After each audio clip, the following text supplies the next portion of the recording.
Voy a aprovechar estos primeros segundos para manifestar mi agradecimiento al Colegio de Abogados y a Carlos Tiffer, a vos y a todos los que han estado en la organización de este evento, que me parece que ha sido de un nivel excelente. Y también reiterar mi complacencia porque el mismo se haya dedicado a don Elías Carranza, que naturalmente es una persona, como ya lo dije ayer, demasiado relevante para el campo del derecho penal, de la criminología y del control social en general en Costa Rica y en América Latina. Voy a comenzar diciendo que la justicia restaurativa es una de las respuestas que más se ajustan a las exigencias del derecho penal juvenil, que surge luego del paradigma producto del enfoque derivado de la puesta en marcha de la Convención sobre los Derechos del Niño y de los demás instrumentos de tipo soft law que le acompañaron, o como se dijo ayer, de derecho blando, creo. Eso es así porque los mecanismos restaurativos dan contenido concreto y práctico a toda una serie de principios que son caros a la visión, resultado de aquel proceso mediante el cual se dejó atrás el paradigma de la situación irregular. Tenemos que recordar que ya desde antes de la Convención, las reglas mínimas de las Naciones Unidas para la administración de la justicia de menores, o reglas de Pekín, preveían la reorientación del procedimiento penal hacia mecanismos que fueran útiles para evitar que la persona menor de edad se adentrare aún más en el proceso represivo. Estas reglas fueron un antecedente visionario porque contemplaban soluciones a la conflictividad de las personas menores de edad que no necesariamente se conformaran con la normalidad de un proceso penal. Establecían requisitos que vemos hoy, muchas décadas después, plasmadas en el aparte sobre procedimiento juvenil restaurativo de nuestra Ley de Justicia Restaurativa. Por ejemplo, el consentimiento de la persona menor de edad, que es un requisito primordial según estas reglas de Pekín. Otro aspecto en el que las reglas fueron visionarias fue el énfasis que pusieron en la importancia, como vemos hoy en el proceso juvenil restaurativo de Costa Rica, de la comunidad y su relevancia en la puesta en marcha de las soluciones alternativas. Ya de manera más general, la Convención sobre los Derechos del Niño también hace alusión a la necesidad de que se creen medidas en las legislaciones nacionales que establezcan procedimientos menos estigmatizantes para las personas menores de edad infractoras, como por ejemplo el numeral 40.3b, que se corresponde totalmente con el principio del interés superior del niño previsto en el artículo 3. Esa tendencia no paró de evolucionar y la vemos ya más acabada y completa, por ejemplo, en los principios básicos sobre la utilización de programas de justicia restaurativa en materia penal, que es un instrumento que surge del Consejo Económico y Social de Naciones Unidas en el año 2002. En el preámbulo de estos principios se reconoció que el uso de las herramientas de tipo restaurativo se había extendido para ese momento globalmente, y eso nos da un indicio respecto de la utilización de esta forma de solución de conflictos aún antes de que se sancionaran cuerpos legales más desarrollados sobre el tema. Antecedente de ello podrían ser precisamente muchos de los mecanismos de naturaleza restaurativa que fueron apareciendo poco a poco en las legislaciones penales, aún antes de que se les denominara como restaurativos, tales los casos de institutos tales como la conciliación o la reparación del daño, que ya estaban previstos en nuestra Ley de Justicia Penal Juvenil. Y ese proceso culmina ahora con la promulgación de la Ley de Justicia Restaurativa, que de una vez por todas le vino a dar estatus oficial a este tipo de soluciones.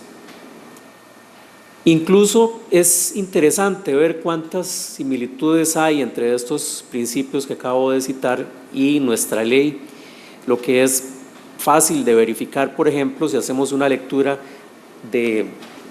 algunos de los numerales de estos principios, que me voy a permitir leer literalmente y brevemente. Los numerales 6, 7 y 8 nos dicen lo siguiente: los programas de justicia restaurativa se pueden utilizar en cualquier etapa del sistema de justicia penal a reserva de lo dispuesto en la legislación nacional. Los procesos restaurativos deben utilizarse únicamente cuando hay pruebas suficientes.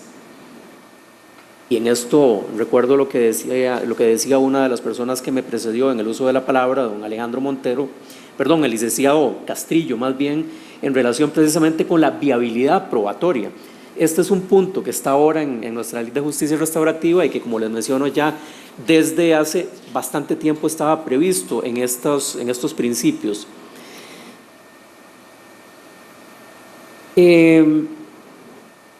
Entonces, repito, únicamente cuando hay pruebas suficientes para inculpar al delincuente y con el consentimiento libre y voluntario de la víctima y el delincuente. La víctima y el delincuente podrán retirar ese consentimiento en cualquier momento del proceso, que es también parte de lo que está previsto en nuestra ley de justicia restaurativa, y se llegará a los acuerdos de forma voluntaria. La víctima y el delincuente normalmente deben estar de acuerdo sobre los hechos fundamentales de un asunto como base para su participación en un proceso restaurativo. La participación del delincuente no se utilizará como prueba de admisión de culpabilidad en procedimientos judiciales ulteriores, que también es una de las regulaciones que se encuentran en nuestra ley restaurativa. Como podemos ver, los antecedentes existentes en estos instrumentos internacionales de soft law de Naciones Unidas alimentaron desde siempre las tendencias históricas de la justicia restaurativa a nivel global, y Costa Rica no fue la excepción. Lo vemos ahora precisamente concretado en esta ley restaurativa que ahora estamos también analizando en este seminario. Ahora, al lado de toda esta tendencia, además de esas prácticas restaurativas que ya mencioné y que se fueron desarrollando a veces sin un marco legislativo expreso al respecto, claro al respecto, se dio toda una evolución del conocimiento científico que dio bases sólidas a la idea de una solución del conflicto que fuera diversa de la respuesta penal pura y dura. Podemos remontarnos a elaboraciones como las de la teoría del interaccionismo simbólico, a las teorías del etiquetaje.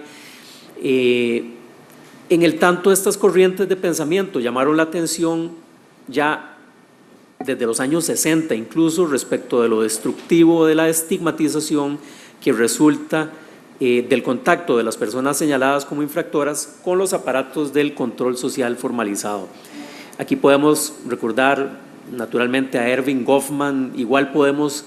evocar los planteamientos de Lemert sobre la desviación secundaria.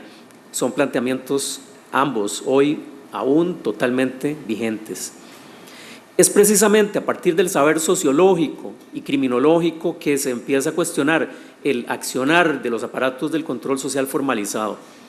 Ese cuestionamiento es una de las influencias que encontramos con toda claridad en los orígenes de la justicia restaurativa. La referencia que hago a estas elaboraciones teóricas tiene interés para mí cuando se me plantea la participación en esta sesión, que ha sido denominada Perspectivas Futuras de la Justicia Restaurativa en la materia penal juvenil, porque pienso que este tipo de mecanismos de solución de conflictos puede mantener su vigencia como forma de diversión del proceso penal solo si conserva esa esencia que en sus orígenes surgió como una alternativa a la sola imposición de castigo. Es decir, se debe tener siempre presente la importancia de hacer los mayores esfuerzos posibles para sacar del proceso ordinario la mayor cantidad de asuntos, pues con ello estaríamos contribuyendo a evitar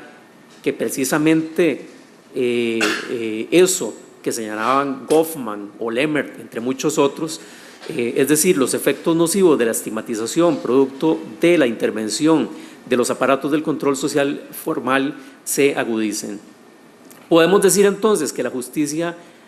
restaurativa es una reivindicación, una forma de contestar a toda aquella tendencia que, por el contrario, se inclina por enfoques neokantianos predominantemente punitivos, lo que es más importante todavía en lo que tiene que ver con niños, niñas y adolescentes. Siendo la justicia restaurativa una forma de pensar la solución de conflictos de manera distinta a la que tradicionalmente imperó en Occidente, una que se centra en la restauración del tejido social dañado y en el diálogo como parte de todo ello, pienso que debe haber en el futuro de la justicia restaurativa y especialmente en la referente a los jóvenes en conflicto con la norma penal, mecanismos que permitan a la sociedad civil saber sobre las bondades de este sistema. Y en eso, don Ignacio se me adelantaba porque este era para mí precisamente uno de los puntos fundamentales que debemos pensar, uno de los puntos sobre los que debemos reflexionar, y es que muchas veces se aduce de manera extremadamente simplista, como ya lo mencionabas, que hay impunidad, que no hay suficientes sentencias condenatorias, por ejemplo. Incluso sabemos en nuestro ámbito de algunos profesionales muy conocidos que tienen ese discurso y que lo reiteran constantemente, ¿verdad? Y es por ello que es importante que se proyecte la justicia restaurativa de los jóvenes, tantas veces chivos expiatorios en el escenario del sentimiento de inseguridad con frecuencia inflado en el que vivimos, como un mecanismo que venga a romper esas visiones tan obtusas como las que mencionaba Ignacio, en el sentido de que si no hay sentencias hay impunidad. Naturalmente esto no corresponde a quienes van a trabajar directamente como operadores del sistema, pero sí que podría plantearse como parte de un ejercicio de transparencia del Poder Judicial, del Ministerio Público, de la Defensa Pública y de todos los entes que se vean involucrados en estos procesos de puesta en marcha de la justicia restaurativa respecto de las personas jóvenes. Debería buscarse la forma de informar adecuadamente a la sociedad civil, a veces tan ávida, quizá por influencia de los aparatos del control social difuso y de esos poderes fácticos a los que me refería, de más penas, de más cárcel, de más represión, siendo que uno de los fines principales de este paradigma es precisamente el evitar la violencia de ese enfoque ya tan deslegitimado. Me parece que las perspectivas a futuro de la justicia restaurativa en la justicia penal juvenil también tienen que ver con su utilidad en función de la promoción de una sociedad pacífica e inclusiva, como lo establecen los objetivos de desarrollo sostenible previstos por la Agenda 2030 para el Desarrollo Sostenible de Naciones Unidas, que son hoy una buena guía en materia precisamente de acceso a la justicia. Eso exige que se fortalezcan poco a poco las redes de apoyo necesarias para la buena marcha del sistema y que se fortalezca la participación de la sociedad civil en los procesos restaurativos, lo que es más bien consustancial a su naturaleza prevista en parte importante precisamente para la reparación del tejido social dañado precisamente por la situación conflictiva que lleva a las personas al ámbito restaurativo. Y robándoles un par de minutos más, voy a hacer referencia a tres aspectos finales que me parecen importantes y que se han mencionado de alguna manera en esta sesión del día de hoy. Primero, un comentario final respecto de lo que nos mencionaba ahora Ignacio, y que es un punto al que se refirió también don Alejandro Montero, y es aquel que tiene que ver con la importancia de no limitar las intervenciones restaurativas solo a infracciones menos graves. Este es un aspecto que ciertamente acota demasiado la utilización de los mecanismos de justicia restaurativa. Y tengo que decir que por el conocimiento que tengo precisamente de derecho comparado, y don Ignacio en ese sentido también es una fuente importante, en muchos países y en Europa sobre todo, la justicia restaurativa está abierta en muchos de estas naciones para cualquier tipo de infracción y no con las limitaciones que, por ejemplo, ahora Ignacio mencionaba, y por eso me pareció importante mencionar esa intervención también del licenciado Montero, en el sentido de que debe buscarse la mayor apertura y que no se nos quede la justicia restaurativa solo como un mecanismo para las cosas menos graves. Y dos comentarios finales que tienen que ver con un tema ya desde hace tiempo yo había planteado incluso, que es el de el uso razonable y proporcionado de los acuerdos restaurativos. Es decir, que debemos también tratar de que la intervención sea ajustada al principio de proporcionalidad y que no hagamos de los acuerdos restaurativos cosas inalcanzables o imposibles de realizar por las partes involucradas, lo que nos llevaría evidentemente a un problema de extensión de las redes del control social, que es un tema que también hay que cuidar en estas intervenciones. Y por último, me parece también importante mencionar la relevancia de tener siempre en mente el problema de las diferencias que tienen que ver con la desigualdad de posiciones. Se debe tener siempre cuidado de que estas diferencias que se dan en la realidad social no se vean reflejadas luego, una vez más, en los procesos restaurativos. Es decir, que habrá que prestar mucha atención precisamente a esas diferencias que a veces existen, desbalances en la relación de las partes en estos procesos restaurativos, y que de esa manera no vayamos, como ya decía, a reproducir en sede restaurativa esas diferencias y esos desbalances que en el ámbito social ya de por sí son marcados a veces. Les agradezco mucho su atención.